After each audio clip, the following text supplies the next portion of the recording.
भाति इतिपिसो भगवान् अरहं इतिपिसो भगवान् सम्मा सम्बुद्धो विचाचरण संपन्नो सुगतो लोकविद। आप सब लोग एक एक अगरबत्ती जला के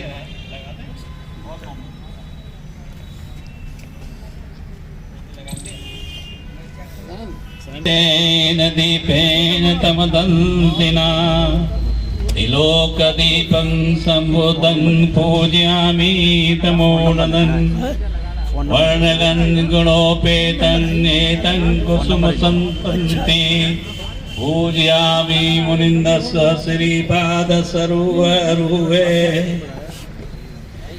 वर्णगन् गुणोपेतं एतं कुसुमसम्पन्ति पूजयामि मुनिन्दस्य श्रीपादसरोवरे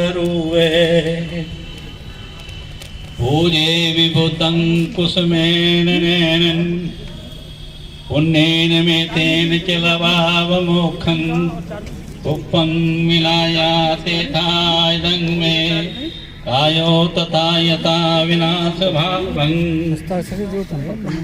सुगन्धकाय वदनं अनंत गुणगन्धिना सुगन्धेहां गन्धेन पूजयामि तथागतं वन्दामि चेत्यं सब ठाने सोपतिष्ठतं शारीरिक धातु महाबोधि बुद्ध रूपं सकलं सदा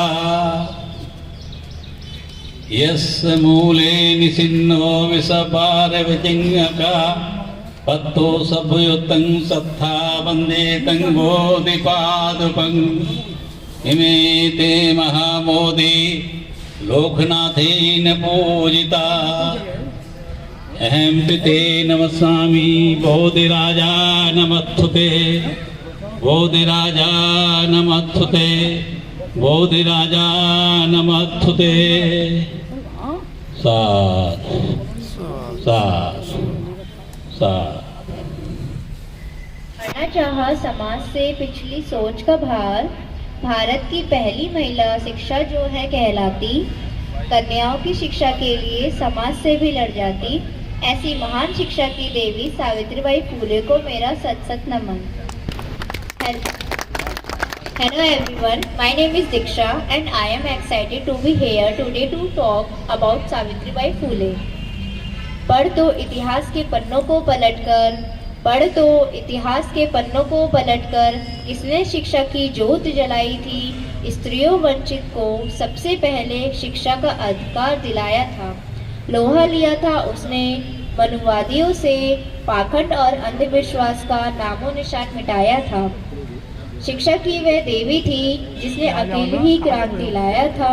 कीचड़ फेंके लोगों ने उनके ऊपर, पग पग में कांटे बिछाया था।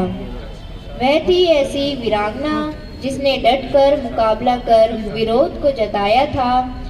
समता, स्वतंत्रता, बंधुत्व का लेकर झंडा जिसने उठाया था। ज्योतिबा फूले की थी अर्धांगिनी, सावित्रीबाई फूले नाम को पाया था। हम भूल गए उनके उपकारों को जिसने हमारे जीवन से अंधेरा दूर हटाया था। ऐसी थी वह स्त्री जिसने भारत का नाम बढ़ाया था। सभी बच्चे अपनी क्लास में जाएंगे, वहीं बैठेंगे, वहीं आपको 1 मिनट और आपको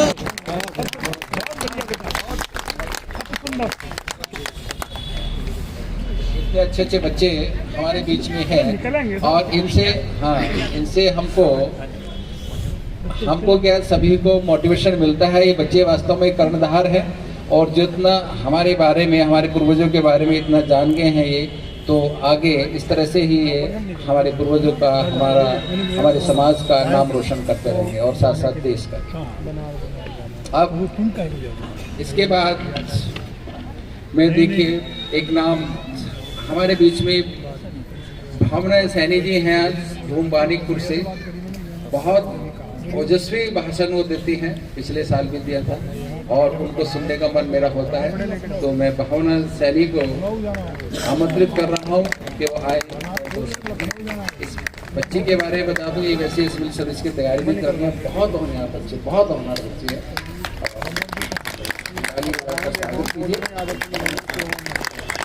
छुड़ा लिया अपना दामन है, खुले आसमान की छाँव में आज दुनिया में उनका नाम है। कल्पना चावला की बात करें या किरण बेदी को सलाम करें, हर क्षेत्र में आज नारी ने बनाई अपनी अद्भुत पहचान है। आदरणीय मुख्य अतिथिगण और सैनी कुशवाहा वेलफेयर सोसाइटी के सभी सदस्यों और सभा में उपस्थित सभी श्रोताओं को मैं भावना सैनी नमस्कार करती हूँ। आज इस मंच के माध्यम से मैं ऐसी दो वीरांगनाओं के बारे में आप सबको रूबरू कराना चाहूंगी, जिनके बारे में तो कुछ लोग जानते भी नहीं हैं। भारत कालखंड में भारत की बेटियों ने भारत को गौरवान्वित महसूस कराया है। माता सावित्रीबाई फुले हों या रानी वेलु नाचियार जी हों, दोनों का व्यक्तित्व एक ऐसे प्रकाश स्तंभ की तरह है जो हर युग में नारी शक्ति को आगे बढ़ाने का मार्ग दिखाता रहेगा। अंग्रेजी शासकों के विरुद्ध लड़ाई लड़ने वाले शासकों में एक नाम रानी वेलु नाचियार जी का भी है, जिन्हें तमिलनाडु के लोग आज वीर मंगई यानी कि ब्रेव लेडी के नाम से जानते हैं। अंग्रेजी शासकों के विरुद्ध जिस पराक्रम से वो लड़ी, जो साहस दिखाया, वो वाकई ही प्रशंसनीय है। शिवगंगा साम्राज्य पर आक्रमण के दौरान उनके पति की हत्या कर दी जाती है। किसी तरह रानी वेलु नाचियार जी और उनकी बेटी अंग्रेजी शासकों से बचती बचाती भाग जाती हैं और कई वर्षों तक संगठन बनाने और मरूद ब्रदर्स यानी कि कमांडरों के साथ सेना गठित करती रहती हैं और अथक प्रयासों के बाद सफल सेना बनाने के बाद वो अंग्रेजों से लड़ाई लड़ती हैं और बहुत ही संकल्प शक्ति के साथ लड़ाई जारी रखती हैं। रानी वेलु नाचियार जी का नाम उन शासकों में दर्ज है जिन्होंने अपनी सेना में पहली बार ऑल वीमेन ग्रुप बनाया था। और दूसरी हमारी वीरांगना है माता सावित्रीबाई फुले। तो इस मंच पे मैंने उनका जिक्र इसलिए किया क्योंकि आगामी खेलो इंडिया यूथ गेम तमिलनाडु में होने वाले हैं इसी साल। तो उनका मैस्कॉट केंद्रीय खेल मंत्री अनुराग ठाकुर जी ने रानी वेलु नाचियार जी को बनाया है ताकि बहुजन उन्हें जान पाए। तो मेरा मानना है कि आने वाले टाइम में माता सावित्रीबाई फुले भी एक दिन किस किस का मैस्कॉट होंगी आप अंदाजा भी नहीं लगा सकते और बहुजन उन्हें जान पाएगा। दूसरी वीरांगना हमारी माता सावित्रीबाई फुले, जिनकी वजह से आज हर नारी शिक्षित हो पाई है, विधवाओं पर लगे लगाम है और अत्याचारों पर लगी लगाम है और जिससे नारी जाति का हुआ कल्याण है। देश की प्रथम महिला शिक्षिका जिन्होंने नारी जाति के लिए अपना पूरा जीवन कुर्बान कर दिया और हमेशा नारी जाति को ही उत्थान का रास्ता दिखाया। 3 जनवरी 1831 को आज ही के दिन माता सावित्रीबाई फुले का जन्म महाराष्ट्र के सतारा जिले में हुआ था और उनका 9 वर्ष की आयु में ही विवाह कर दिया गया 12 वर्ष के ज्योतिराव फुले के साथ। ज्योतिराव ने माता सावित्रीबाई फुले को न केवल शिक्षित ही किया बल्कि उन्हें राष्ट्र निर्माण के लिए ऐसे तैयार किया जैसे कि सांचे में सोने को तपाकर तैयार किया जाता है।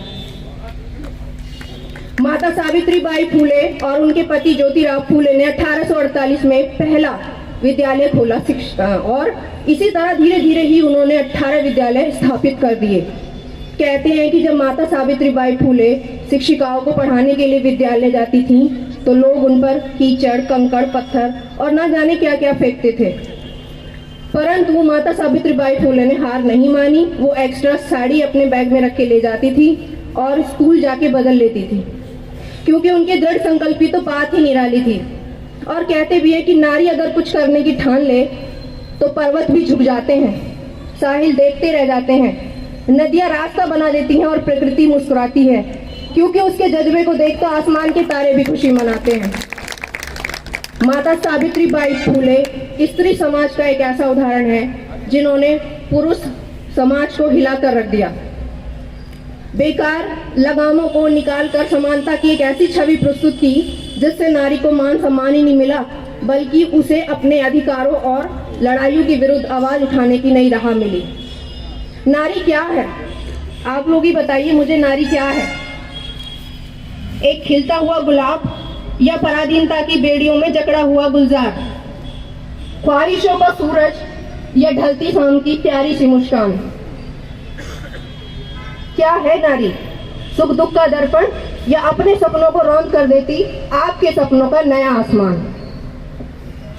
कहते हैं उस समय कन्या का विवाह उससे भी बड़ी उम्र के व्यक्ति के साथ करा दिया जाता था, और वो अगर विधवा भी हो जाए तो उसके बाल मुंडवा दिए जाते थे, और तो और उस पर अत्याचार अलग से होते थे। तो माता सावित्रीबाई फूले ने उस समय ऐसी विधवा महिलाओं के लिए अपने ही घर में केयर सेंटर खोला और उन्हें शिक्षित कर एक ऐसे समाज की स्थापना की जिससे महिलाओं को मान सम्मान मिला। और जो लोग कल उन पे कीचड़, पत्थर, कंकड़ और ना जाने क्या क्या फेंकते थे, आज वही लोग उनका सम्मान करने लगे थे। नारी मान है, सम्मान है, घर का स्वाभिमान है। नारी मान है, सम्मान है, घर का स्वाभिमान है। मत रौंदो उसे, वह बेबस और लाचार नहीं है। मत रौंदो उसे, वह बेबस और लाचार नहीं है, वह जगत का आधार है। आज नहीं वो बेबस और लाचार है, क्योंकि उसने धारण कर लिया दुर्गा का भी अवतार है। कहते हैं कि उस समय भयानक महामारी प्लेग फैली थी, और प्लेग फैलने के कारण ही माता सावित्रीबाई फूले ने रोगियों की देखभाल करने के लिए क्लिनिक सेंटर खोला, और प्लेग के मरीजों की देखभाल करते करते उन्हें भी प्लेग हो गया, और 10 मार्च 1897 को उनका निधन हो गया। तो ऐसी दोनों वीरांगनाओं रानी वेलु नाचियार जी और माता सावित्रीबाई फूले के दोनों के लिए चरणों में मैं सुमन अर्पित करते हुए 4 पंक्तियों से अपनी वाणी को विराम दूंगी। एक टहनी एक दिन पतवार बन जाती है, एक टहनी एक दिन पतवार बन जाती है, एक चिंगारी दहक अंगार बन जाती है। जो रौंदी गई सदा बेबस समझकर एक दिन वही मिट्टी मीनार बन जाती है। जय हिंद, जय भारत।